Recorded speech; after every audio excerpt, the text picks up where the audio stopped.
निर्देशन और आशीर्वचन हमें प्रदान कर रहे हैं आदरणीय श्री रमेश पांडे सर, निदेशक CRC लखनऊ।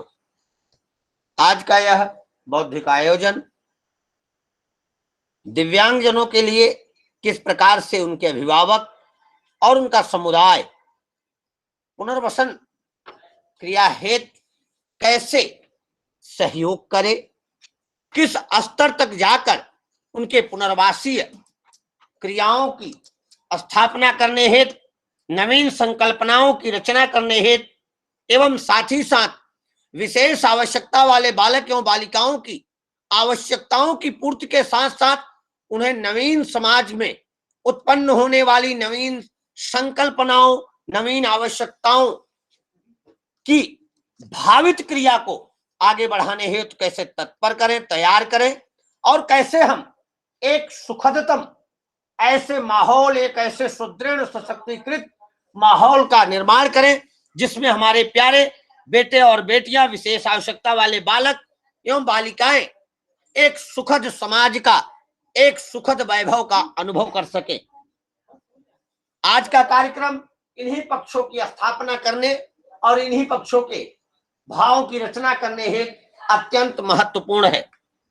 आज के कार्यक्रम में रिसोर्स पर्सन के रूप में हमारे बीच जुड़ रही आदरणीय अमिता दुबे मैम लंबे समय से दिव्यांगता के क्षेत्र में, विशेष रूप से दृष्टि दिव्यांगता के क्षेत्र में कैसे पुनर्वासीय क्रियाएं की जाए, कैसे शैक्षणिक व्यवस्थाएं स्थापित की जाए, कैसे शैक्षणिकता को श्रेष्ठता की तरफ बढ़ाया जाए, इस हेतु आप निरंतरता से एक लंबे समय से इस फील्ड में अपना अनुभव और साथ ही साथ अपना समर्पण प्रदान कर रही है।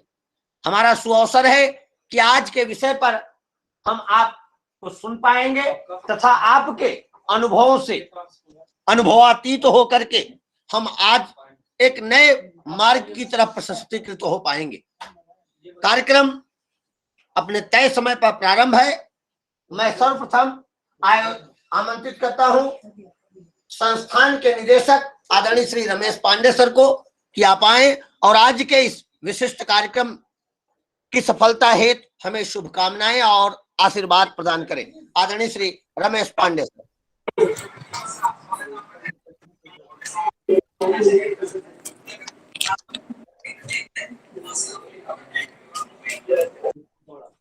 सर, आप तक मेरी आवाज पहुंच पा रही है?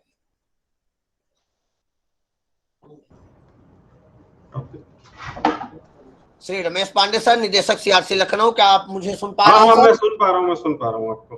ठीक, मैं सुन पा रहा हूँ आपको। Just a second. हाँ, बस बहुत बहुत धन्यवाद। पांडे जी, मेरी आवाज आप तक पहुंच पा रही है? ठीक है जी। बहुत बहुत धन्यवाद आपको। सबसे पहले तो मैं अमिता दुबे मैडम को, जो कि वाइस प्रेसिडेंट है national association for the blind Lucknow की, उनका बहुत स्वागत करता हूं, अभिनंदन करता हूं। और मैडम से जब भी मैडम के साथ कार्यक्रम में होता हूं मुझे कुछ ना कुछ नया सीखने को मिलता है। और इसके साथ साथ उनकी जो एक्सपर्टीज है रिहेबिलिटेशन के सेक्टर में काम करने की, खासकर विजुअल डिसेबिलिटी में, वो भी अपने आप में एक एग्जाम्पल है। और इतने सालों के अनुभव के बाद जो हम इस टॉपिक पे बात करेंगे कि पेरेंट और कम्युनिटी का दिव्यांगजनों के रिहेबिलिटेशन में क्या रोल होता है, वो भी एक बहुत ही अच्छा टॉपिक है जो मैडम की एक्सपर्टीज से बिल्कुल ही मैच करता है। मैडम, मैं आपका बहुत स्वागत, अभिनंदन, वंदन करता हूं। और आप तो हमारी मार्गदर्शक हैं और आपको तो पता है कि हम लोग अलग अलग एक्टिविटीज में कुछ ना कुछ जो भी इनोवेशन कर पा रहे हैं अपने लेवल पे डेली ही कर रहे हैं। मैं इस प्रोग्राम के कोऑर्डिनेटर हमारे assistant professor speech and hearing Rajeev ji, Vikas Mishra ji, Savita ji और नागेश पांडे जी, आपका भी मैं बहुत आपके प्रति भी आभार प्रकट करता हूं। हमारे CRC लखनऊ के जो दूसरे अधिकारी कर्मचारी हैं उनके प्रति भी आभार है। जो हमारे पार्टिसिपेंट इस प्रोग्राम में जुड़ेंगे उन लोगों का भी मैं बहुत स्वागत करता हूं। मैं बहुत ज़्यादा समय तो नहीं लूँगा मैडम, मैं क्षमा चाहता हूं, मुझे एक दूसरी मीटिंग भी ज्वाइन करनी है, लेकिन मैं आपका प्रोग्राम सुनता रहूँगा। और नागेश जी, अब कार्यक्रम को आप आगे बढ़ाइए। बहुत बहुत धन्यवाद, नमस्कार। सादर धन्यवाद सर। कार्यक्रम में मुख्य वक्ता के रूप में हमारे बीच जुड़ी आदरणीय Amita Dubey ma'am, vice president NAB Lucknow. आज का विषय role of parents and community in rehabilitation of person with disability पर आप सादर आमंत्रित है मैम। आप आए और अपने अनुभवातीत वैशिष्टता को हमारे बीच रखें। आदरणीय अमिता दुबे मैम।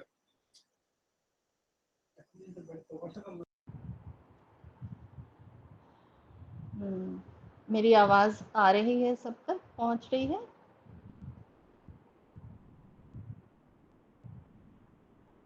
नागेश जी? जी मैम, आपकी स्पष्ट आवाज आ रही। आवाज आ रही। सभी लोगों को सबसे पहले तो मेरा नमस्कार, आदाब और शुक्रिया। नागेश जी, आप तो शब्दों के जादूगर हैं।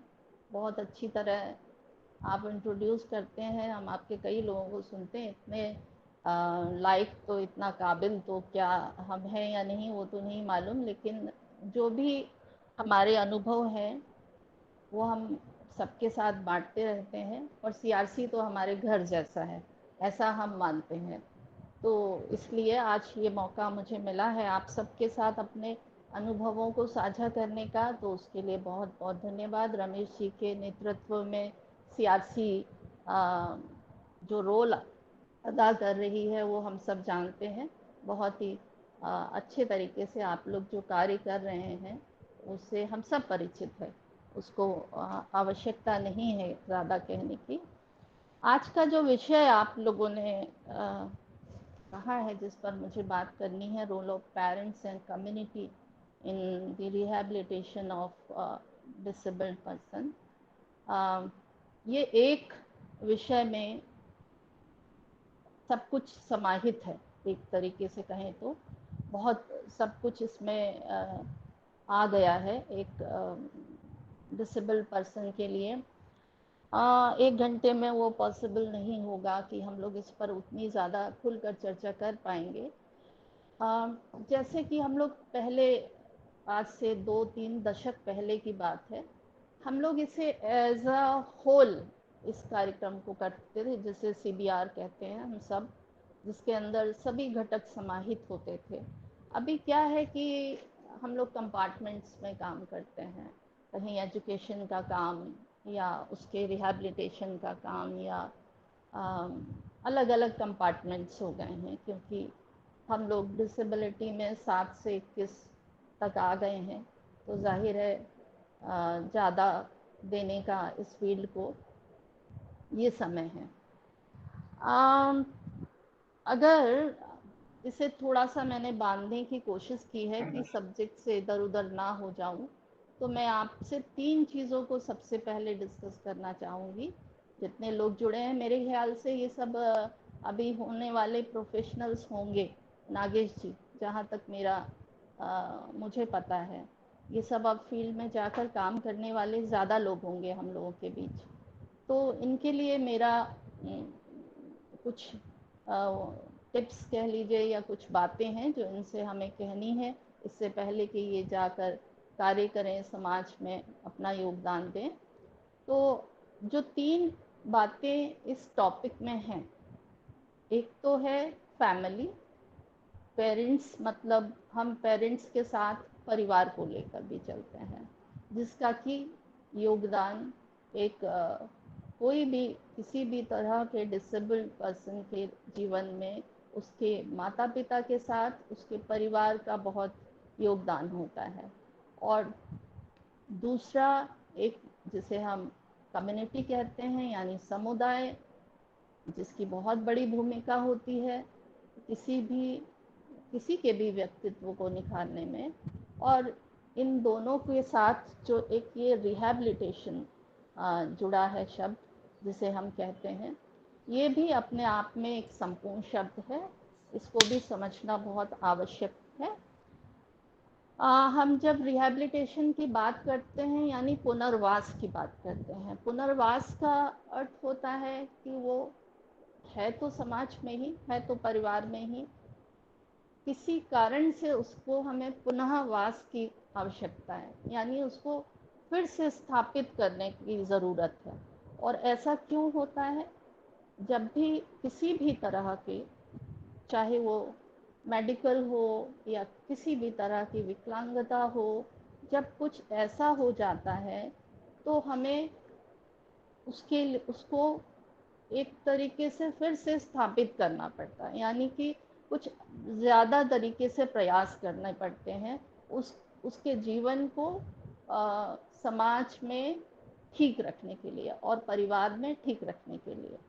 ज़रूरत तो हम सभी को पड़ती है। यदि आप देखो तो सामान्य बच्चे भी अगर परिवार का साथ ना हो, समुदाय का साथ ना हो, तो उनका भी विकास ऐसे संभव नहीं है जैसा होता है। इसके उदाहरण हम लोग बहुत तरह से देखते हैं। और जब यदि उसके साथ किसी भी प्रकार की विकलांगता शामिल हो जाती है तो ये थोड़ा कठिन हो जाता है। बस ये 3 बातों के बीच में ही सारी बातें छुपी हुई हैं। तो सबसे पहले हम लोग परिवार को जानेंगे कि परिवार का क्या रोल होता है एक बच्चे के रिहैबिलिटेशन के लिए। मेरे ख्याल से मैं स्क्रीन पर, हाँ, आपके इस पे ये स्क्रीन शेयर करने का वो है क्या नागेश जी? मैं स्क्रीन शेयरिंग की कमांड दे रहा हूं मैम, आप उधर से शेयर अच्छा, करें। हाँ प्लीज, ठीक है।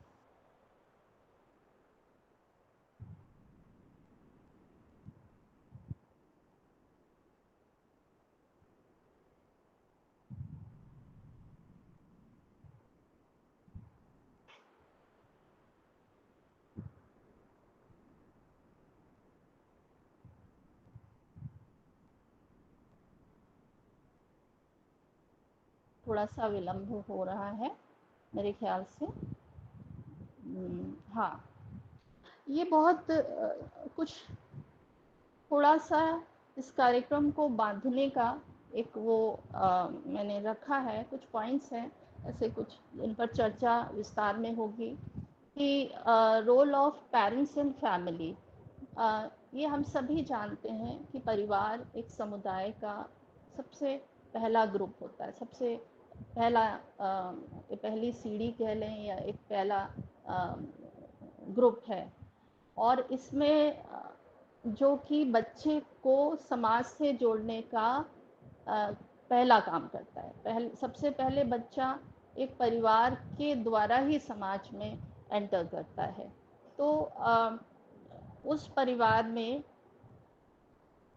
हम बच्चे के लिए क्या करते हैं, सामान्य बच्चों के लिए भी जो करते हैं से वही सब कुछ एक ऐसे बच्चे के लिए करते हैं जिसमें कुछ विकलांगता है। लेकिन विकलांगता के कारण या किसी भी तरह की समस्या के कारण माता पिता ये समझ ही नहीं पाते कि हमें बच्चे को क्या करना है और क्या देना है। जैसे कि मान लीजिए हम डेली केयर की बात करते हैं, तो जैसे सामान्य बच्चों की डेली केयर होती है। आवाज़ आ रही है नागेश जी? हेलो नागेश जी? जी मैम, आपकी आवाज आ रही है, थोड़ा माइक को अपने पास करिए, थोड़ी सी वॉइस कम है अच्छा, बस, और कोई थोड़ी वॉइस कम है, ठीक है, वॉइस थोड़ी कम है। अभी आ रही है आवाज़? जी मैम, जी मैम।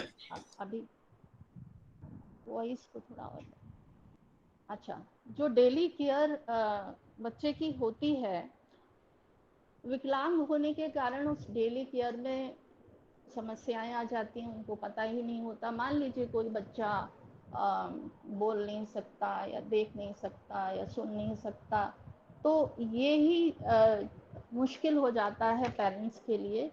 बड़ी छोटी छोटी सी सामान्य सी बातें बड़ी कठिन हो जाती हैं, चाहे वो उसकी डेली नीड्स में ब्रशिंग से हो या कोई भी चीज़ हो, वो सब इतना मुश्किल हो जाता है। और यही उसके विकास में, उसके व्यक्तित्व में बहुत आवश्यक हो जा चीज़ें बातें होती हैं।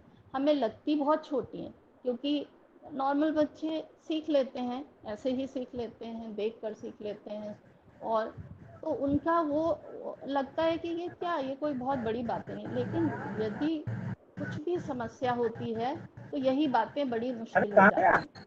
हाँ, आवाज़ मेरे ख्याल से डिस्टर्ब कर रही है। नहीं मैम, आवाज स्पष्ट है, प्लीज आप कंटिन्यू। अच्छा अच्छा। तो इस विकलांगता के कारण क्या होता है कि एक परिवार के साथ जो एक इमोशनल बॉन्डिंग होती है वो एक बच्चे की नहीं रह पाती, वो माता पिता की भी नहीं रह पाती है, जिसका इफेक्ट सीधा उसके व्यक्तित्व पर पड़ता है, उसके रिहैबिलिटेशन पे पड़ता है, वो परिवार में भी स्थापित नहीं हो पाता। इसी तरह परिवार में एजुकेशन को लेके एक बच्चे की शुरुआत जो होती वो नहीं हो पाती है, और फाइनेंशियल सिक्योरिटी को लेकर भी कि वो कैसा फैमिली का कैसा फाइनेंशियल स्थिति है उस पर भी बहुत कुछ निर्भर करता है, माता पिता की एजुकेशन पे भी निर्भर करता है कि वो नहीं कर पाते हैं। अब नहीं कर पाते हैं क्यों होता है, किसी के लिए भी जो ये शुरुआत होती है वो क्यों होती है, वो इसलिए होती है कि सबसे पहले तो पेरेंट्स को पता ही नहीं होता, माता पिता या परिवार को ये पता ही नहीं होता है, और अगर पता भी लग जाए तो वो उसको जल्दी स्वीकार ही नहीं करते हैं। तो न स्वीकारने के कारण सबसे पहला जो मुश्किल खड़ी होती है वो इसीलिए होती है क्योंकि वो स्वीकारते नहीं हैं। और इसका हम लोगों ने कई जगह कई तरह के अनुभव किए हैं, चाहे वो शहर में हो या गांव में हो। ये अनुभव बहुत होता है कि अपने बच्चे की उस विकलांगता को परिवार स्वीकारे ना, तो शुरुआत वहीं से हो जाती है। मुझे याद है ये अनुभव एक बार गांव में भी हम लोगों ने देखा, कई बार देखा, लेकिन एक जो मुझे याद है कि परिवार में एक लड़की थी जिसका हम लोगों को पता चला, और हमने जाकर उसको सर्विस देने की उसके बात की, उनके माता पिता से संपर्क किया, लेकिन वो एक्सेप्ट ही नहीं कर रहे थे कि उनके बच्चे को कोई प्रॉब्लम है, और वो उसको सामने लाना भी नहीं चाह रहे थे। तो ये जो सबसे बड़ी समस्या होती है कि परिवार सबसे आप समाधान तब प्रस्तुत करेंगे जब आप उसको स्वीकार लेंगे। तो ये जो स्वीकारने की प्रक्रिया है ये सबसे बड़ी बाधा हो जाती है परिवार में, और यही परिवार की सकारात्मक या नकारात्मक सोच से ही बच्चे की शुरुआत होती है। फिर अब ये क्यों एक्सेप्टेंस नहीं होती है, एक कारण ये भी होता है कि उस समुदाय में या उनके आसपास या जहाँ भी इस तरह का कुछ अवेयरनेस होती ही नहीं है, उनको कुछ पता भी नहीं होता है, और सच कहें तो वो सच कहें तो वो स्वीकार ही लेते हैं कि अरे ठीक है, नहीं देख पा रहे तो नहीं। तो अवेयरनेस ना होने के कारण, जागरूकता ना होने के कारण भी माता पिता कई बार अपने बच्चे के लिए वो शुरुआत नहीं कर पाते जो बहुत आवश्यक हो जाती है उस उम्र में। देखिए, हर डेवलपमेंट, हर विकास का क्रम जो होता है वो उम्र के मुताबिक चलता है। कई अब इसका नतीजा क्या होता है, नतीजा ये होता है कि बच्चा बहुत बड़ा हो जाता है, तब तक भी वो ना तो शिक्षा में ना किसी प्रकार के विकास के क्रम में शामिल नहीं हो पाता, और उससे होता ये है कि जब तक उस तक सुविधाएं पहुंचती हैं उसकी उम्र काफ़ी हो चुकी होती है। ऐसे अनुभव हम लोगों को बहुत हुए हैं, हमारे पास बहुत ऐसे बच्चे पहुंचे हैं जो एक बड़ी उम्र में हम तक पहुंचे, और कारण पूछने पर यही पता लगा कि उनको पता ही नहीं था कि ऐसा हम कुछ कर सकते हैं या हमारा बच्चा कुछ कर सकता है।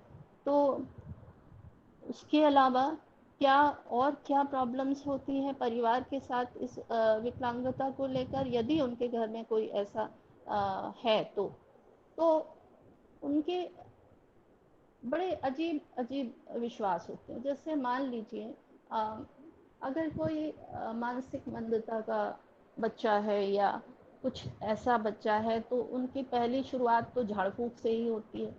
ये बिल्कुल कटु सत्य है कि शुरुआत सबसे पहले बाबा और ये और तंत्र और मंत्र में काफ़ी समय वेस्ट जाता है कि इस पर कोई ये है, छाया है, ये है, वो है, घर में उसके कई साल गुजर जाते हैं। उसके बाद सबसे पहले उनका माता पिता का सामना कहाँ होता है? गांव के ही डॉक्टर से होता है सबसे पहले। तो वो जिसे हम लोग झोला छाप भी बोलते हैं, इस टाइप के डॉक्टर्स क्या करते हैं, वो वहीं उनको दवाएं देते रहते हैं और वो कभी रेफर ही नहीं करते उनको कि वो कहीं मेडिकल उसमें जाएं, क्लिनिकल कुछ सलाह लें या जिला अस्पताल तक भी पहुँचें या प्राथमिक स्वास्थ्य केंद्र तक पहुँचें। ये संभावना बहुत कम हो जाती है क्योंकि शुरुआत गांव से होती है और गांव का वो जो डॉक्टर है वो उनको आगे बढ़ने ही नहीं देता है। इसका इन सब चीज़ों का असर क्या होता है कि बच्चा अपने ही परिवार में एकदम आइसोलेटेड हो जाता है। वो सीखने के किसी क्रम में शामिल नहीं हो पाता है और इन सब में बच्चे का डेवलपमेंट डिले होता चला जाता है और बच्चा बिल्कुल उसको ये मान लिया जाता है कि मतलब सिंपैथी पर और उस पर निर्भर हो जा, बेचारा बेचारा टाइप के उसके साथ वो सब लगने शुरू हो जाते हैं और एक भय और उसका इम्पैक्ट परिवार पर पड़ जाता है। इन सब चीज़ों से बचने का जो एक तरीका है वो सिर्फ यही है कि किसी भी तरह परिवार को और फैमिली मेम्बर्स को हम किसी भी के भी द्वारा, चाहे वो प्रोफेशनल्स हो, चाहे वो कैसे भी हो, उन तक ये चीज़ पहुँचे।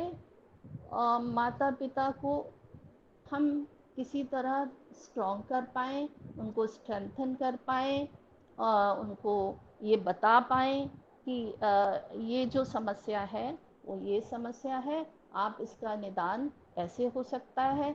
हम उस विश्वास में उनको ले पाएँ तो वहाँ से शुरुआत हो पाती है। कई बार ऐसे प्रोफेशनल्स कह लीजिए या ऐसे लोग कह लीजिए उनके दायरे में नहीं आ पाते हैं और जब आते हैं तो या तो वो उनकी समुदाय से दूर के होते हैं तो उन पर उनको विश्वास नहीं होता। तो इसलिए ये बहुत ज़रूरी है कि माता पिता को और परिवार के अन्य सदस्यों को इस बारे में, विकलांगता के बारे में जागरूकता दी जाए, उनको बताया जाए और उनको चाहे कैसे भी हो उनके पेरेंट्स को एजुकेट किया जाए, मतलब उसके विषय में पूरी जानकारी प्रदान की जाए। इसके लिए ज़रूरी है कि उनको उनकी बात को पूरा सुना जाए, उनको जो है रियलिटी है उसके बारे में बताया जाए, उनको उसको एक्सेप्ट करने के लिए इनकरेज किया जाए। जो हम कहते हैं कि वो एक्सेप्ट ही नहीं करते हैं उस को तो, हम लोग किसी भी तरह से उनको इस चीज़ के लिए उनके मन में ये विश्वास जगा दें या ये कर दें कि नहीं ये आगे भी बहुत कुछ कर सकता है या हमारी मदद आपके बच्चे के लिए कितनी अच्छी हो सकती है। इस विश्वास में उनको हम लोग धीरे धीरे ले करके ये चीज़ कर सकते हैं। अभी क्या है कम्युनिटी की का रोल क्या होता है, तो आपको पता है परिवार के बाद जो सबसे बड़ा रोल आता है वो उसके समुदाय का आता है। समुदाय क्या, तो उसके आसपास है जो पड़ोस से शुरू होता है और गांव तक पहुंचता है या शहरों में मोहल्लों से होते हुए पहुंचता है। इस बात में मैं आपको एक चीज़ बताना चाहूँगी अपने एक्सपीरियंस से कि कई बार क्या होता है कि हम लोग एकदम सीधा अप्रोच करते हैं परिवार को। जैसे यदि मुझे पता लगा कि कोई बच्चा इस क्षेत्र में ब्लाइंड है या हियरिंग इम्पेयर्ड है या कुछ और समस्या है, तो हम प्रयास करते हैं कि हम सीधा उस बच्चे के घर जाते हैं। नागेश जी, आवाज़ आ रही है मुझे कुछ? जी मैम, आपकी आवाज स्पष्ट आ रही है। अच्छा, ठीक है। तो हम क्या करते हैं, हमारे प्रोफेशनल्स या कोई भी प्रोफेशनल्स जाते हैं और सीधा उनके परिवार से संपर्क करते हैं। अब इसका नतीजा ये होता है कि जब वो पहुंचा और माता पिता से बात कर रहा है, तभी क्या है, पड़ोस के लोग भी खड़े हो जाते हैं। गांव में तो, ग्रामीण क्षेत्रों में तो ये बहुत होता है कि फिर अड़ोसी पड़ोसी आए, फिर और आस पास जिनको कोई नया व्यक्ति अगर उस गांव में पहुंचा है तो सभी जमा हो जाते हैं। ये खास तौर पर शहरों में ये चीज़ कम देखने को मिलती है, लेकिन गांव में ये होता है। अब आप कितनी भी अच्छी बात कहिए, उस परिवार को समझाइए, परिवार समझ भी जाए, हाँ हाँ भी करने लग जाए, लेकिन जैसे ही आप उस जगह से बाहर आते हैं, वैसे ही दोबारा आप जब जाएंगे वहाँ तो आपको समझ में आ जाएगा कि आपकी की हुई कोशिश बिल्कुल बेकार साबित हुई है। उसका कारण होता है कि हमने उस कम्युनिटी को अपने विश्वास में नहीं लिया। तो जाहिर है, परिवार जिस समुदाय में रहता है उस पर उनका ज़्यादा प्रभाव होता है। तो बेहतर है कि जब भी हम ऐसा कुछ प्रयास करें तो पहले हम उस समुदाय को समझकर हमारी जो कोशिश होनी चाहिए वो समुदाय के द्वारा परिवार तक आए तो बेहतर होगा। क्योंकि इसका उदाहरण मैं आपको देती हूँ, जैसे गांव में अगर हम जाते हैं, हम तो उस गांव के लिए नए हैं या आप उस गांव के लिए नए हैं, लेकिन उसी गांव का यदि कोई व्यक्ति उनको कहेगा कि हाँ ये ठीक तो कह रहे हैं आप, ये हो सकता है, ऐसा होता है, हमने देखा है, व्हाट्सएप पे देखा है या यूट्यूब में देखा है, जब वो कहेगा तो उसका असर पड़ता है माता पिता पे। या हम कहते हैं जैसे प्रधान को पता होना चाहिए उसको, हालांकि प्रधान तो हर गांव में नहीं मौजूद, लेकिन उस गांव के ही किन्हीं एक दो व्यक्तियों को लिए बिना हम इस काम को करेंगे तो शायद हमें उतनी सफलता नहीं मिलेगी। तो समुदाय का जो रोल होता है, कम्युनिटी का जो रोल है किसी भी ऐसे व्यक्ति के लिए, वो बहुत ज़रूरी होता है और तभी हम सफल भी हो पाते हैं। ये भी निर्भर करता है कि आप जिस समुदाय में आप जा रहे हैं, जिस कम्युनिटी में ज़रूरत है आपकी, वहाँ पे लोग कैसे हैं। शहरों में जैसे हम कहें तो शहरों में पढ़े लिखे होते हैं, ये कह लीजिए या जो भी कह लीजिए, कभी कभी पॉजिटिविटी थोड़ी ज़्यादा मिलती है, कहीं नेगेटिविटी थोड़ी ज़्यादा मिलती है। गाँव में ये चीज़ ज़्यादातर नेगेटिव हो जाती थी, जो अपने एक्सपीरियंस से मैं बता रही हूँ कि नेगेटिव हो जाती थी, और कुछ समय बाद भले ही उनको समझ में आता था कि हाँ नहीं ये अच्छा है, इसके लिए अच्छा है। तो ये डिपेंड करता है एक बच्चे का या एक व्यक्ति का, एक विकलांग व्यक्ति का क्या कहने चाहिए, पुनर्वास इस बात पर भी निर्भर करता है कि वह किस तरह के कम्युनिटी का हिस्सा है, वो कहाँ रहता है, और क्या वो कम्युनिटी उसकी उस विकलांगता को लेकर उसको चुपचाप समाहित कर लिया है या उसको लेकर परेशान है। आप देखेंगे कई जगह, कई ऐसे एरिया में हम लोग गए और हमने देखा कि यदि कोई अस्थि विकलांग बच्चा है और अगर वो चल पा रहा है किसी भी तरह, ये केन प्रकार नहीं, जब तक उसके वो चाहे लंगड़ा कर चल रहा है, वो जैसे भी चल रहा है या कोई भी, तो उनको कोई उसमें समस्या नहीं होती। अगर उनसे पूछो तो उन्हें ये लगता ही नहीं कि इसको किसी भी तरह के सहयोग की या किसी तरह की सहायता की कोई आवश्यकता है। वो आराम से, उनका एक्सेप्टेंस इतना ज़्यादा होता है उस बच्चे के लिए, क्योंकि वो उसके विषय में जानकारी नहीं रखते हैं, उसके बारे में जानते नहीं हैं, उनको ये अवेयरनेस नहीं होती। हालांकि अब मैं ऐसा नहीं मानती हूँ, क्योंकि अब जब से ये इंटरनेट शुरू हुआ है। मुझे लगता है आज तो गांव-गांव में भी सॉरी काफ़ी मैम, अवेयरनेस है। मैं बीच में हाँ, इंटरप्ट कर रहा मैम, सॉरी। एक हाँ, बार अनूप कुमार जी ने प्रेजेंट कर दिया था, जिससे आपका प्रेजेंटेशन थोड़ा सा हट गया है मैम, हाँ। तो एक बार पुनः रिप्रेजेंट कर दे मैम, या रिज्यूम अच्छा, प्रेजेंटिंग आ रही होगी ऊपर। अच्छा, अच्छा, अच्छा। Thank you. Representing, it's a represent.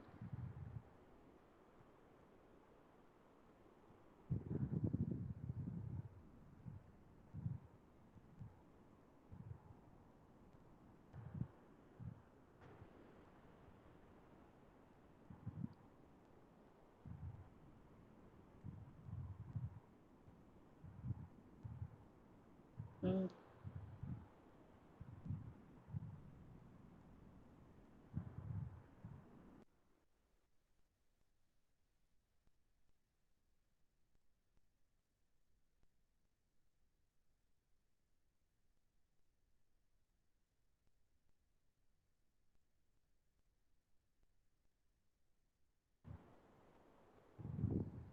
हाँ, नागेश जी, जी मैम। कहाँ तक मैम कहाँ रिज्यूम हाँ, रिज्यूम प्रेजेंटिंग करिए। हाँ,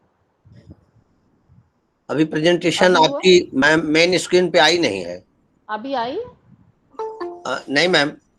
अभी नहीं आई? मेन स्क्रीन पे प्रेजेंटेशन अभी नहीं आई। आपकी साइड से आपने वो दे रखा है? हाँ हाँ, हमने आपको परमिशन होस्ट आपकी कंट्रोलिंग साइड से? यहाँ से कमांड दे रखी है मैम, आप प्रेजेंट कर अच्छा, सकते हैं। अच्छा। चलो, अगर स्क्रीन नहीं आ रही है तो मैं यूँ ही बोलती हूँ, कोई ठीक नहीं। ठीक मैम। ठीक है? तो हम लोग कम्युनिटी की बात कर रहे थे। अभी एक बार मैं ट्राई और कर लेती हूँ। सभी जितने भी हमारे प्रतिभागी हैं, हाँ, मैम की एक दूसरी आईडी दिख रही है, अमिता दुबे प्रेजेंटेशन, उस पर पिन हुँ, कर लें, जिससे मैम द्वारा प्रेजेंट की जा रही स्क्रीन आपको स्पष्ट रूप से दिखाई दे। प्लीज अभी? Continue ma'am. हाँ, तो हम लोग कम्युनिटी की बात कर रहे थे कि कई बार क्या होता है समुदाय में, कि जो भी तरह की विकलांगता हो उसका उसकी एक्सेप्टेंस होती है। वो कारण ये होता है कि शायद वो इतने शिक्षित नहीं हैं, शायद उन्हें पता नहीं है कि इसके लिए भी कुछ सहायता हो सकती है या क्या हो सकता है। इसलिए वो, जैसा कि बहुत बार देखा गया है कि समस्याग्रस्त लोगों को या बच्चों को अगर वो थोड़ा भी अपना सहयोग दे पा रहे हैं, यानी कि अगर वो नहीं चल पाते हैं लेकिन किसी भी तरह चल पा रहे हैं, जब तक वो व्हील चेयर पे नहीं आ जाते हैं तब तक उनके लिए उसको कोई सहायता की आवश्यकता नहीं होती, क्योंकि वो कैसे भी करके सब में शामिल रहता है। तो कई बार समुदाय इसलिए भी कुछ नहीं कर पाता है क्योंकि उनको इसकी अवेयरनेस नहीं होती है, और कहीं पर अवेयरनेस होती भी है तो लैक ऑफ सर्विसेज होती है। मतलब उनको पता भी है लेकिन उनके पास कोई ऐसे साधन, कोई ऐसा कुछ उपलब्ध ही नहीं होता जिससे कि वो उनकी सहायता कर पाए, उनके रिहैबिलिटेशन में कुछ मदद कर पाए। तो इसके कारण कई बार लैक ऑफ रिसोर्सेज, जैसा कि मैंने बोला कि उनको ऐसे रिसोर्सेज अवेलेबल नहीं हैं उनके एरिया में, तो इसके कारण भी कई बार ऐसे ही रह जाते हैं और कई बहुत बड़े बड़े हो जाते हैं, तब तक उनको कोई भी उनके रिहैबिलिटेशन का काम शुरू नहीं हो पाता है। और रिहैबिलिटेशन की बात जो हम लोग करते हैं, जैसा मैंने बोला, पुनर्वास, पुनर्वास का मतलब यही है, पुनःवास मतलब फिर से उसके किसी के लिए प्रयास करना। वो है, वो समाज में है, वो परिवार में है, लेकिन उसके लिए कई तरह के प्रयास करने पड़ते हैं। जैसे उसको हो सकता है उसको मेडिकल उसकी आवश्यकता हो, या सोशल सहायता की आवश्यकता हो, या एजुकेशनल उसमें ज़रूरत है उसको, या वोकेशनल रिहैबिलिटेशन की ज़रूरत है। हम लोग रिहैबिलिटेशन के नाम पर ये समझते हैं कि सिर्फ आर्थिक रूप से किसी को की मदद करना ही रिहैबिलिटेशन होता है। ऐसा नहीं है। आर्थिक रिहैबिलिटेशन अलग, कई बार अगर हम उनको मेडिकल वो दे देते हैं सुविधा। अगर कोई ऐसी समस्या है जिसमें मेडिकल एड की ज़रूरत है, वो भी एक तरह से उनका रिहैबिलिटेशन के लिए, हमारे उनके पुनर्वास के लिए हमारी प्रयास होते हैं। और सामाजिक रिहैबिलिटेशन वही हुआ, सामाजिक पुनर्वास यही हुआ कि हम उसकी सहायता कर पाएँ, समाज के सभी उसमें उसकी भागीदारी सुनिश्चित कर पाएँ, जो भी सहायता हो सकती है उन हर उसमें उनको सहायक बना पाएँ। एजुकेशनल रिहैबिलिटेशन होता, कई बार होता है कि समाज में जिस जगह जिस समुदाय में वो रहता है, वो समुदाय में उसका बहुत अच्छा कोऑपरेशन है, सब लोग उसको बहुत अच्छा सपोर्ट करते हैं, लेकिन वो एजुकेशनल उसकी शैक्षिक शुरुआत नहीं कर पाते हैं। क्यों? क्योंकि उनको पता ही नहीं है, अगर वो जा रहे हैं तो उनको पता नहीं है कि कैसे पढ़ेगा, ये क्या करेगा। तो वो इस तरह से कई तरह से पुनर्वास की आवश्यकता होती है, सिर्फ आर्थिक पुनर्वास ही ज़रूरी नहीं होता है। इस बात को हमें ध्यान में रखना ज़रूरी होता है। और सारे पुनर्वास का हम लोग क्यों चाहते हैं कि उसका पुनर्वास हो? उसका सीधा सा एक ही कारण है कि हम उसकी ज़्यादा से ज़्यादा, जो भी विकलांग व्यक्ति है, किसी भी तरह की विकलांगता से ग्रस्त है, हम उसका ज़्यादा से ज़्यादा उसकी सक्रिय भागीदारी, उसकी एबिलिटीज़ को निकाल कर समुदाय में, समाज में उसकी सक्रिय भागीदारी को बढ़ा सकें। हमारा उसका मकसद हमारा यही होता है, उसके रिहैबिलिटेशन का। अब मैं इसके अलावा कुछ बातें आपसे ऐसे करना चाहूँगी अभी प्रेजेंटेशन को ख़त्म करके।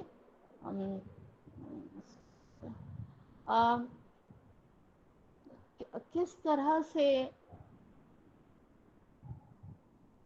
हम बता सकते हैं, किस तरह से हम सहायता कर सकते हैं, उसका सीधा सा तरीका ये है कि आप परिवार को और उसके समुदाय को जितने भी तरह की सुविधाएं, चाहे वो सरकार ने दी हो, कि देखिए आज विकास की कितनी योजनाएं हैं, लेकिन वो सारी योजनाओं के बारे में पता ही नहीं है होता है। तो उन सभी योजनाओं से जोड़ना, उनको, परिवार को उनकी जानकारी देना ताकि जुड़ सकें। आज देखिए प्रधानमंत्री आवास योजना या पेंशन या लोन, ये कितनी तरह की सरकारी सुविधाएं हैं जो उसको मिल सकती हैं, लेकिन अगर उसको पता ही नहीं तो उनको कभी अवेल कर ही नहीं पाएगा। तो एक ये दायित्व भी हो जाता है एज अ प्रोफेशनल भी, या कैसे भी हम उनको ये गाइड कर पाएँ कि उनके लिए क्या है और वो कहाँ से प्राप्त कर सकते हैं। सबसे बड़ा प्रॉब्लम यही है कि लोगों को ये पता ही नहीं है कि इसके लिए कुछ है तो वो कहाँ से उनको प्राप्त हो सकता है। तो हमारा दायित्व है, जो भी कोई वहाँ प्रोफेशनल है या हम किसी भी प्रकार से कोई हमारे संपर्क में आता है, तो हमें, हमारा दायित्व है कि हम उनको मिलने वाली सभी सुविधाओं के बारे में और सबके बारे में जानकारियाँ, स्कीम्स, योजनाओं के बारे में जानकारियाँ दे पाएँ, ताकि उनको ज़्यादा से ज़्यादा लेकर उनका जीवन बेहतर बन सके। अभी कैसे नौकरियों में छूट है, क्या कैसे शिक्षा प्राप्त कर सकता है। अभी आपको बताऊं, कई इस बीच में कई लोग हमारे पास ऐसे आए हैं जो एक बहुत बड़ी उम्र में आए हैं और जिनकी शिक्षा की शुरुआत ही नहीं हुई थी। परिवार भी ठीक ठाक थे, लेकिन उनकी शुरुआत नहीं हो पाई। पूछने पर यही एक सवाल का जवाब मिलता है कि हमको पता ही नहीं था कि ये कैसे पढ़ सकते हैं। और कई बार जब उनको कोई बताता भी है तो वो बताता है कि वहाँ एक स्कूल है, वहाँ पे छोड़ना पड़ेगा, हॉस्टल में छोड़ना पड़ेगा। ये तो पर कैसा भी बच्चा हो, कोई अपने से दूर करना नहीं चाहता है। तो ये सबका दायित्व है कि ज़्यादा से ज़्यादा इन सब विषयों में उनको जानकारी दे। हालांकि आजकल मैं मानती हूँ, जब से सोशल मीडिया है या ये है, तब से ये चीज़ें बहुत आ गई हैं, बहुत लोगों को पता लगने लगी हैं। जिस वक्त हम लोग काम करते थे उस वक्त इन सब का बहुत अभाव था, जिसके कारण उनका पुनर्वास इतना आसान नहीं होता था। परिवार में या समाज में या समुदाय में लोगों को जानकारी ही नहीं होती थी। तो इस तरह से बहुत सारी चीज़ें हैं जिनके बारे में करके हम उनका जीवन, और मुझे मेरे ख्याल से अब सभी का ये अनुभव है कि उनका सारी योजनाओं से जुड़ते हैं और उनका लाभ लेते हैं तो वो बहुत आगे तक जाते भी हैं।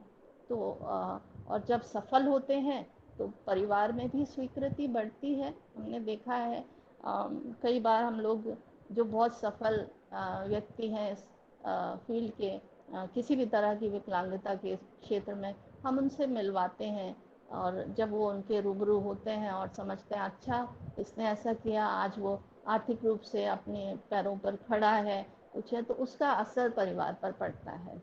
और उससे क्या होता है कि जब एक परिवार को पता लगता है तो मेरे ख्याल से एक गांव में या एक मोहल्ले में अगर एक भी कोई जागरूक हो जाता है तो ये सारा पुनर्वास किसी भी तरह से वो बच्चों के लिए या बड़ों के लिए आसान हो जाता है, क्योंकि वहाँ स्वीकृति हो जाती है उसकी विकलांग। जब तक स्वीकृति नहीं होती है तब तक उसके रास्ते खोजे नहीं जाते, और एक बार जब उसके लिए तैयार हो जाते हैं तो रास्ते खोजते हैं। आज तो सब कुछ है, कहीं किसी भी प्रकार की कोई कमी तो है नहीं। तो यही है, और बाकी यदि कोई कुछ पूछना चाहे तो बात कर सकते हैं। सबसे बड़ा जो मैं कहना चाहती हूँ वो ये है कि ये बात बिल्कुल सच है कि जो कुछ है, जो जितनी योजनाएं हैं, जितना हुआ है, वो जाए कहाँ ये सब नहीं पता लगता है उनको। अगर उनसे कह दो कि आप ये कार्ड बनवा लीजिए या आप ये सर्टिफिकेट बनवा लीजिए, तो ये सब उनको पता ही नहीं होता है कि किधर जाएं, कहाँ से ये बनेगा। और जाते हैं तो जाहिर है ये सब प्रक्रियाएं भी उतनी आसान नहीं है जितना हम लोग बता देते हैं। एक CMO सर्टिफिकेट बनवाने में जिस तरह की असुविधाएं सब लोग करते हैं, महसूस करते हैं, वो भी एक तरह का सवाल है।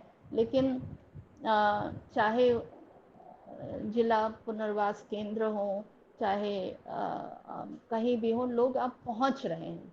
ये आप भी देख रहे होंगे कि CRC तक भी लोग पहुंचते हैं, कहीं से तो पता करके पहुंचते हैं। तो अब ये चीज़ें आसान हैं, लेकिन अच्छा हो कि हम सब लोग प्रोफेशनल्स ये सब चीज़ों के बारे में जानकर और ज़्यादा से ज़्यादा डिलीवर कर पाएँ उस क्षेत्र में। तो नागेश जी, मैं सोचती हूँ कि बहुत कुछ है इसमें कहने के लिए, लेकिन वही है कि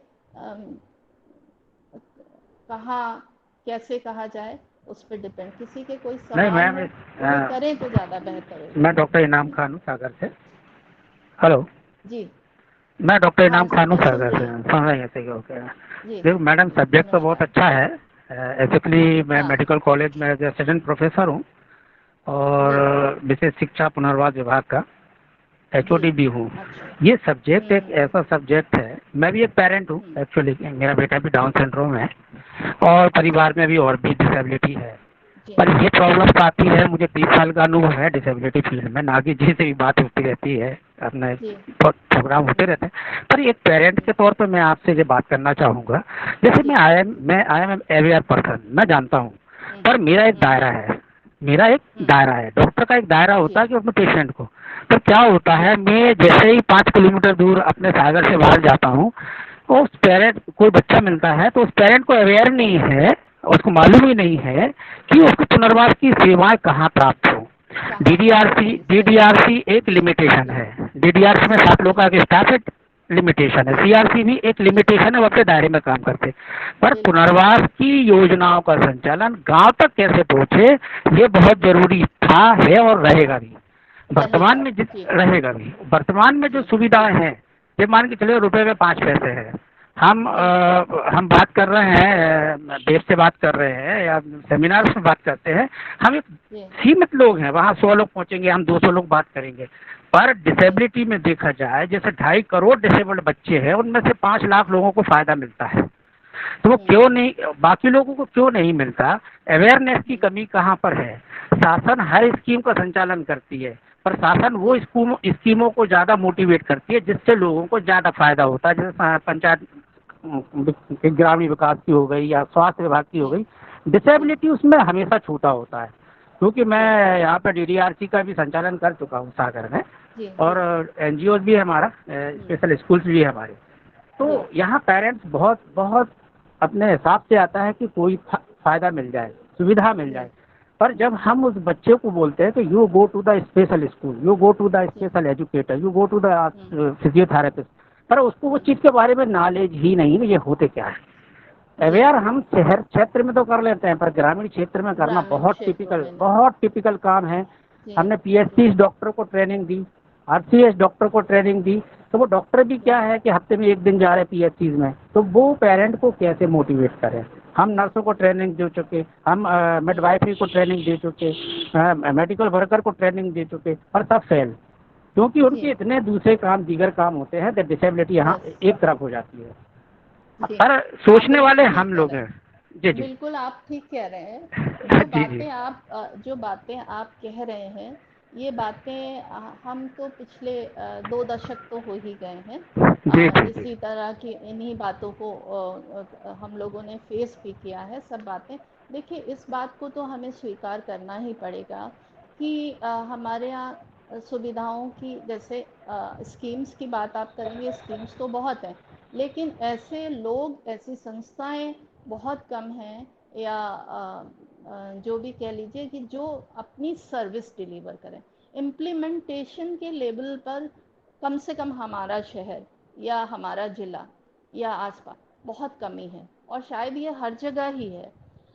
हम सब जानते हैं, उसके लूप होल्स भी जानते हैं, उसके कारण भी जानते हैं। जो संस्थाएं काम करना चाहती हैं या जिनका अनुभव है, या जो कह लें, हम खुल कर कहें तो ईमानदारी से कार्य करती हैं, उनके लिए कहीं से भी फंड्स जुटाना, चाहे वो सरकारी सुविधाएं हो, बहुत मुश्किल हो जाता है।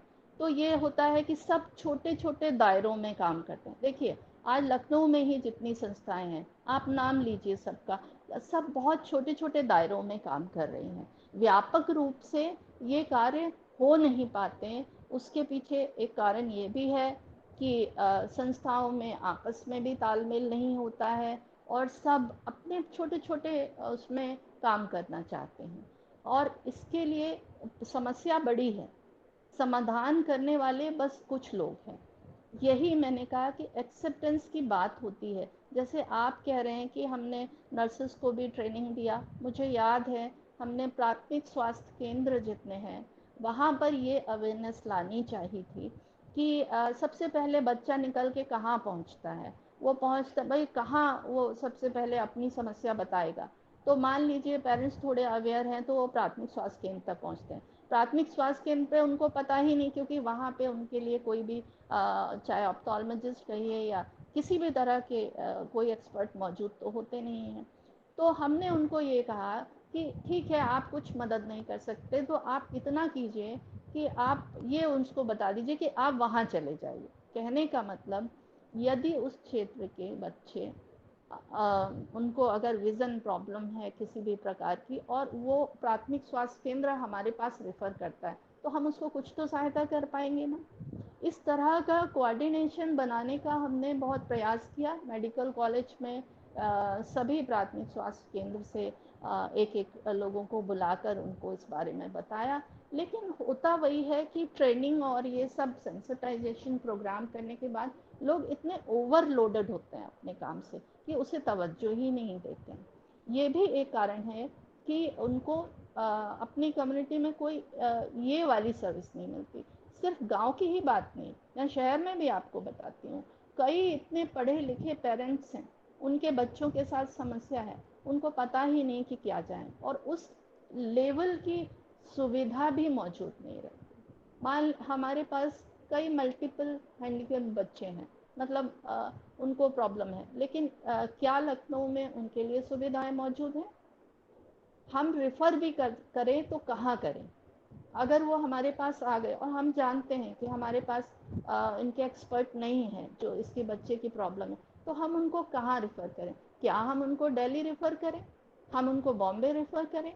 तो ये जो एक जो लैक है, इस बात को हम लोग स्वीकारते हैं कि बहुत अभाव है इस तरीके का, उसमें काम करने का जो एक माहौल है उसके पीछे। अब कहते तो यही है ना कि संस्थाएं कहती हैं कि हमें सुविधाएं नहीं मिल पाती हैं, फंड्स नहीं हमारे पास अवेलेबल, उनके पास चाह है लेकिन उनके पास वो एसेट नहीं हो पाते। सरकार के पास बहुत फंड्स है, हम तो यही समझते हैं कि बहुत पैसा है, लेकिन उनके पास शायद उस तरह के लोग नहीं हैं, एक्सपर्ट्स नहीं हैं। तो कई बार ये भी प्रयास करते हैं हम कि दोनों लोग मिल सकें, यानी कि मिलकर यदि काम किया जाए तो शायद बहुत ज़्यादा काम हो सकता है, पर वो हो नहीं पाता है। और इसको तो बहुत लंबे समय से हम देख रहे हैं। ये एक तरह की, क्या कहें, ये हम लोगों का एक ऐसा पॉइंट है जिस पर हम लोग कुछ कर नहीं पाते, कह नहीं पाते। पर ये आपकी बात से मैं एग्री करती हूँ कि जितनी समस्याएं हैं उनके लिए समाधान की जगहें उतनी कम हैं। तो बेहतर हो कि सब लोग मिलकर एक ऐसा मतलब प्रयास करें कि अब कम से कम अपने ज़िले में ही ये अवेयरनेस पहुँचे कि अगर किसी को कोई समस्या है तो वो कहाँ पर आ जाए। Thank you. धन्यवाद मैम। कई लोगों को प्रयास की आवश्यकता है, कई लोगों के प्रयास की आवश्यकता है। और ये आज से 20 साल पहले भी यही सिचुएशन थी और आज के 20 साल बाद भी हम देख रहे हैं कि वही समस्याएं हैं। बहुत बहुत धन्यवाद मैम। अगर हमारे पार्टिसिपेंट में से किसी का कोई प्रश्न है या कोई अपनी बात मैडम के समक्ष रखना चाहता है, उसका समाधान चाहता है, तो वो अपनी बात अपना माइक अनम्यूट करके रख सकता है। हमारा कोई भी प्रतिभागी, जिस प्रतिभागी का कोई प्रश्न है तो वो हमारे समक्ष रख सकता है। Hello, good afternoon sir. Good afternoon, बताइए अनुराग सर जी। सर हम लोगों को इसका सर क्या सर्टिफिकेट इशू होगा क्या सर? अनुराग जी, सर्टिफिकेट की बात बाद में कर लीजिएगा, अभी टॉपिक पे बात करते हैं। सर्टिफिकेट के पीछे आप लोग बहुत पड़े रहते हैं। आदरणीय नीलम धमीजा मैडम का कुछ प्रश्न है, उन्होंने अपने आप को अनम्यूट किया है। नीलम। हाँ जी, ठीक है जी। हाँ जी, नमस्ते जी मैडम। नमस्कार। जी, आपको भी नमस्ते। तो ये मैं सोचती हूँ कि हमारी सरकार बाकी योजनाओं पर इतना बताते हैं, खर्च करते हैं, और अभी मैं सीआरसी की तरफ से बहुत अच्छे एफर्ट्स हो रहे हैं। ये नहीं कि मैं सीआरसी कर रहा तो उनकी तारीफ कर रही हूँ, ये सच्चाई में अपने मन से बात कर रही हूँ। तो ये जो एफर्ट है इतना अच्छा है। इस तरह के एफर्ट्स क्या सरकार बाकी योजनाओं के लिए अखबारों में इतना कुछ देते हैं, तो क्या एजुकेशन डिपार्टमेंट हमारा जो मेन है, जो है ह्यूमन रिसोर्स मिनिस्ट्री, तो वो क्या इस चीज के लिए एडवर्टाइज नहीं कर सकते? जो सच्चाई है कि लोगों को पता ही नहीं है कि जो डिसीजन है उनको क्या फैसिलिटीज मिलती है।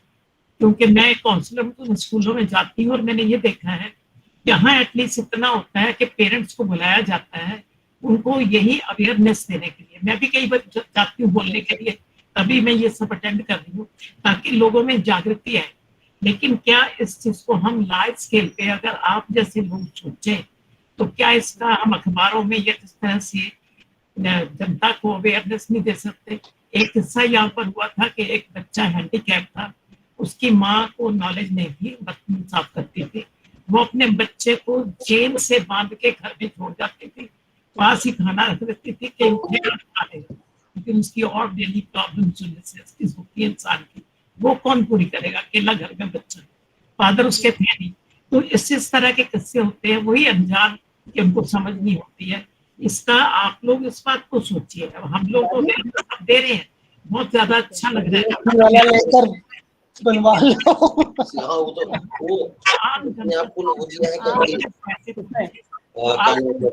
अपना माइक आप अपना बंद कीजिए प्लीज। नीलम जी की बात सुन नहीं पा रही हूँ। जी। तो मैं यही माइक कहती किसी ने हूँ कि खोला जिस हुआ है तरह प्लीज। सीआरसी हाँ, लखनऊ कर रहे हैं, काफी इस तरह इतना जितना ये कर रहे हैं उतना मैंने और किसी इंस्टीट्यूट में नहीं देखा, क्योंकि मैं काफी ग्रुप के साथ जुड़ी हुई हूँ, तो जो हो रहा है वो तो मैं सच्चाई बता रही हूँ।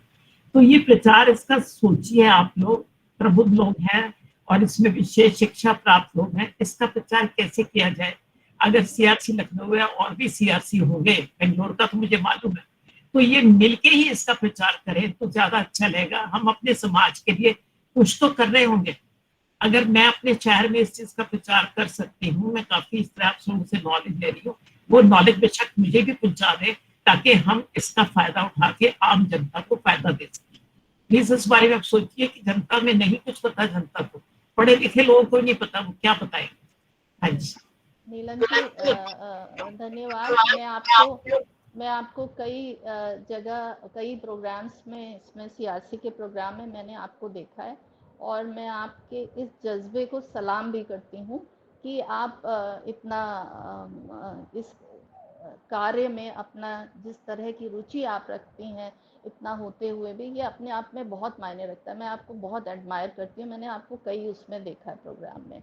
यदि इसी तरह की भावनाएं कह लीजिए औरों में हो जाएं तो फिर कहना क्या है, फिर तो बहुत ही अच्छा हो जाएगा।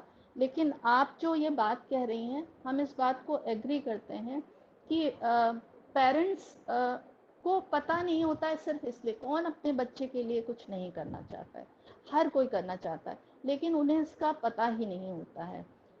समस्या इतनी ज़्यादा है और समाधान बहुत कम है। मैंने आपको बताया कि हम लोग अपना भरकस, देखिए मैं एक ऑर्गेनाइजेशन में पिछले 20-22 सालों से जुड़ी हुई हूँ जो ब्लाइंड बच्चों के लिए काम करती है। हम लोगों ने कम्युनिटी बेस्ड रिहैबिलिटेशन से शुरू करके और अभी इंक्लूसिव एजुकेशन तक हम लोग काम कर रहे हैं। गांव में भी काम कर रहे हैं, शहर में भी काम कर रहे हैं। हाँ, अभी 20-22 सालों से लगातार काम करने के बाद भी अभी तक वो स्थिति है कि जब हम ऐसी जगह पहुंचते हैं जहां लोगों में अवेयरनेस नहीं होती, वो कहते हैं हमें पता ही नहीं, तो हमें भी ये लगता है कि अरे यार कि मतलब, और लेकिन सिर्फ एक संस्थाएं, 2 संस्थाएं या 100-50 या 1000 लोग भी इस समस्या को दूर नहीं कर सकते। इसमें बहुत व्यापक स्तर पर इसमें अवेयरनेस कैंपेन एक तरीके से कहिए तो चलाना पड़ेगा। लेकिन ये तो सच है कि उनको ये पता लग जाए पेरेंट्स को कि यहाँ ये सुविधा मिलेगी तो वहाँ तक पहुँचते हैं, लेकिन शिक्षा देने के लिए बच्चे को वो जल्दी से मतलब ये सच्चाई है कि अगर उन्हें पता लगे कि वहाँ पेंशन मिल रही है या बच्चे के लिए पैसा मिल रहा है तो पेरेंट्स बहुत अच्छी जल्दी से पहुँचते हैं। लेकिन यही कहा जाए कि आप इसे पढ़ा लीजिए तो वो उस चीज़ में ज़्यादा रुचि नहीं दिखाते हैं। तो ये सब चीज़ों के लिए मुझे लगता है अभी तो सरकार ने बहुत चीज़ें शुरू कर दी हैं।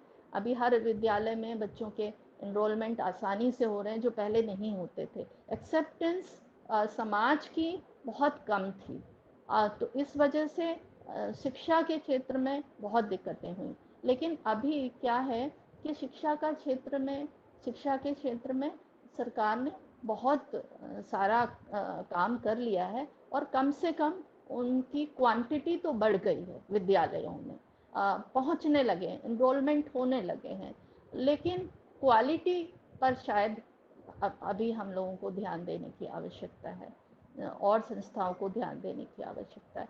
सीआरसी नो डाउट बहुत अच्छा काम कर रहा है, लेकिन ऐसे बहुत सारे लोगों को आगे आके काम करना पड़ेगा और सबको अपना काम ईमानदारी से करना पड़ेगा।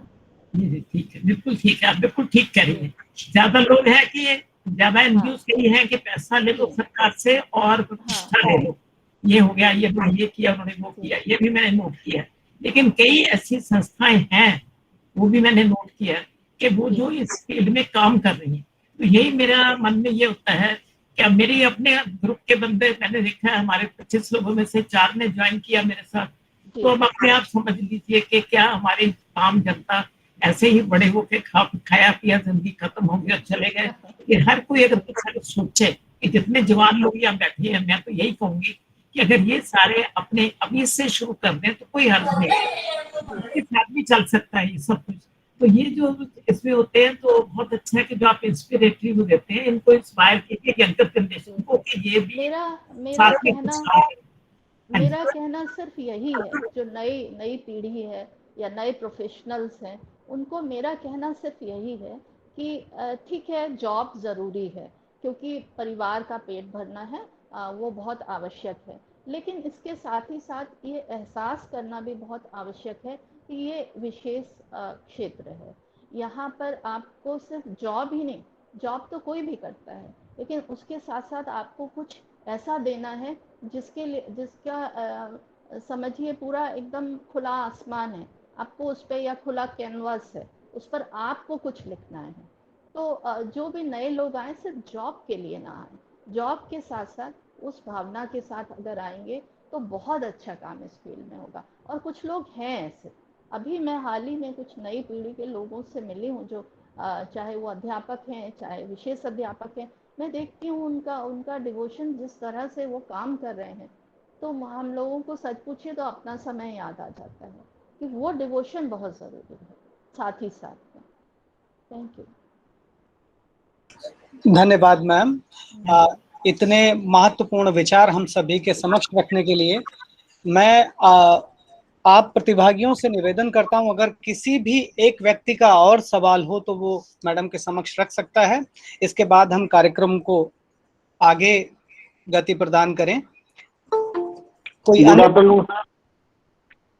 जी अजय प्रताप जी। हाँ जी सर, हम ये जानना चाह रहे हैं, जैसे सर जो 24 और 25 तारीख को ओरिएंटल एंड मोबिलिटी के लिए रजिस्ट्रेशन, ये मैं आप विषय से संबंधित प्रश्न पूछ लीजिए अजय प्रताप जी। मैडम जब अपनी बात रख लेंगी, उनके क्वेश्चन आंसर हो जाएंगे, मैं और आप इसी प्लेटफॉर्म पे रहेंगे, आप मुझसे सभी कुछ पूछ सकते हैं। अभी सिर्फ विषयगत बातें हो जाएं तो अच्छा रहेगा। कोई अन्य प्रतिभागी? मैं एक बात और कहना चाहती हूँ विकास जी मैम।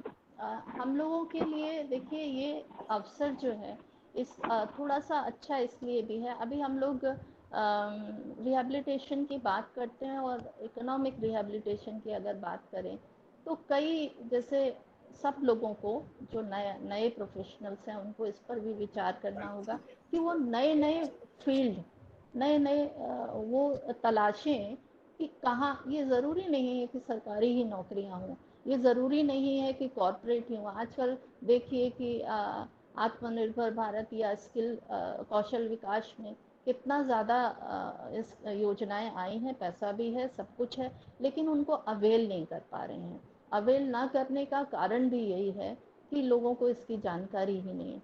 तो ऐसे जैसे कि उनको ये भी गाइड करना बहुत आवश्यक है कि स्वरोजगार के अवसर बहुत खुल गए हैं। कहने का मतलब ये है कि अब बहुत वाइड रेंज है, उनको थोड़ा सा अपने आप को ये जागरूक करना पड़ेगा, नए ये प्रोफेशनल्स को, कि वो उनको एक्सप्लोर करें और ऐसे लोगों तक पहुंचाएं, उनको बताएं जो 20 साल के हैं, 22 साल के हैं, और उनको बताएं कि आप ये कर लें तो ऐसा करने से आप ये कर सकते हैं। तो वो सारी, चाहे वो ये जो आजकल नई तकनीकी वो हो गई, देखिए लोग ट्यूशन्स ले रहे हैं ऑनलाइन, क्या क्या काम कर रहे हैं, ऑनलाइन डाटा कलेक्शन कर रहे हैं। तो ऐसी बहुत सारी चीज़ें हैं जिनमें नयापन लाया जा सकता है, कम से कम आर्थिक पुनर्वास के लिए। धन्यवाद मैडम, आपका बहुत बहुत धन्यवाद कि आज आपने इस महत्वपूर्ण विषय पर अपने विचार प्रस्तुत किए और बहुत ही अच्छी बातें हम सभी के समक्ष रखी। जैसा कि आपने बताया कि हम सभी को अगर समाज में जागरूकता लानी है तो एकजुट होकर काम करना पड़ेगा, और ग्रामीण स्तर पर जो अंतिम पायदान पर खड़ा व्यक्ति है उस तक हमें जागरूकता पहुंचानी होगी। आपका बहुत बहुत धन्यवाद मैडम, आप सदैव से ही सीआरसी लखनऊ के साथ जुड़ी रही हैं, और जिस प्लेटफॉर्म पे हमने आपको आमंत्रित किया है आप उपस्थित हुई हैं। हम सभी आपके शुक्रगुजार हैं मैडम, आपका बहुत बहुत धन्यवाद। Thank you. अब मैं मैडम, अब धन्यवाद के क्रम में मैं धन्यवाद करना चाहूँगा हमारी पेरेंट ऑर्गेनाइजेशन PDU NIPPD की डायरेक्टर महोदया आदरणीय स्मिता जयवंत मैडम का, जिनके मार्गदर्शन में हम इस तरीके के कार्यक्रमों को आयोजित कर रहे हैं। मैं धन्यवाद करना चाहूँगा हमारे निदेशक महोदय आदरणीय श्री रमेश पांडे सर का, जो कि लगातार हम लोगों को प्रेरणा दे रहे हैं कि इस तरीके से हम नए नए विषयों के साथ आप लोगों के समक्ष उपस्थित रहें, आप लोगों के समक्ष में नए नए विषयों के साथ में आते रहें और ऐसे कुशल विशेषज्ञों को आपके समक्ष लाते रहें। मैं धन्यवाद करना चाहूँगा हमारे इसी कार्यक्रम में जुड़े हुए हमारे गुरु आदरणीय श्री इंदुभूषण कोचगवे सर का, जो कि पिछले कई समय से, कई सालों से, दशकों से कह लीजिए, इसी क्षेत्र में कार्यरत हैं और आज देहरादून से जुड़े हुए हैं। आदरणीय सर को मैं सादर प्रणाम करता हूं। तो सर को सादर प्रणाम। मैं धन्यवाद करना चाहूँगा हमारे चारों कोऑर्डिनेटर का, जो कि इस कार्यक्रम में जिन्होंने अपना समन्वय स्थापित किया और इस कार्यक्रम को सफल बनाने में एक महत्वपूर्ण भूमिका अदा की है। आदरणीय राजीव रंजन सर, आदरणीय नागेश पांडे सर और आदरणीय सविता मैडम का आपका बहुत बहुत धन्यवाद। मैं धन्यवाद करना चाहूँगा आज के इस प्रोग्राम में जुड़े हुए जितने भी हमारे पार्टिसिपेंट हैं, उन सभी का, जिनका प्यार और जिनका सानिध्य हमें लगातार मिलता रहता है। अंत में मैं फिर से एक बार धन्यवाद करना चाहूँगा आदरणीय अमिता दुबे मैडम का, जो कि कई सालों से इस फील्ड में कार्यरत हैं और मैडम का एक्सपीरियंस और अनुभव हम सभी के समक्ष मैं उसको अगर बताऊंगा तो काफ़ी समय लगेगा। हम सभी जानते हैं कि मैडम जमीनी स्तर पे पुनर्वास में जुड़ी रही हैं और गांव-गांव तक जागरूकता फैलाने से लेकर और पुनर्वास, जो भी हमारे दृष्टि दिव्यांग बच्चे हैं उनके पुनर्वास में अपना पूरा जीवन लगा दिया है और आगे भी लगातार काम कर रही हैं। मैडम, आपका बहुत बहुत धन्यवाद। आपको फिर से मैं सादर प्रणाम करता हूं, धन्यवाद देता हूं और इसी विश्वास के साथ आपको मैं एक आपसे गुजारिश रहेगी कि आप भविष्य में हम जब भी आपको किसी प्लेटफॉर्म पे याद करें तो मैडम आप जरूर उपस्थित होंगी। इसी विश्वास के साथ मैं आपको सादर प्रणाम करता हूं, आपको सादर धन्यवाद देता हूं और धन्यवाद देता हूं आदरणीय नीलम धमीजा मैडम का, जिनका प्यार और दुलार CRC लखनऊ को लगातार मिलता रहता है। आदरणीय नीलम धमीजा मैडम को सादर प्रणाम और सभी पार्टिसिपेंट को सादर प्रणाम। ये कार्यक्रम यहीं पे समाप्त होता है। अमिता मैडम, आप एग्जिट कर सकती हैं, लेफ्ट कर सकती हैं। हमारे अन्य पार्टिसिपेंट जो भी 24th एंड 25th CRE के संदर्भ में कुछ प्रश्न पूछ रहे थे वो पूछ सकते हैं।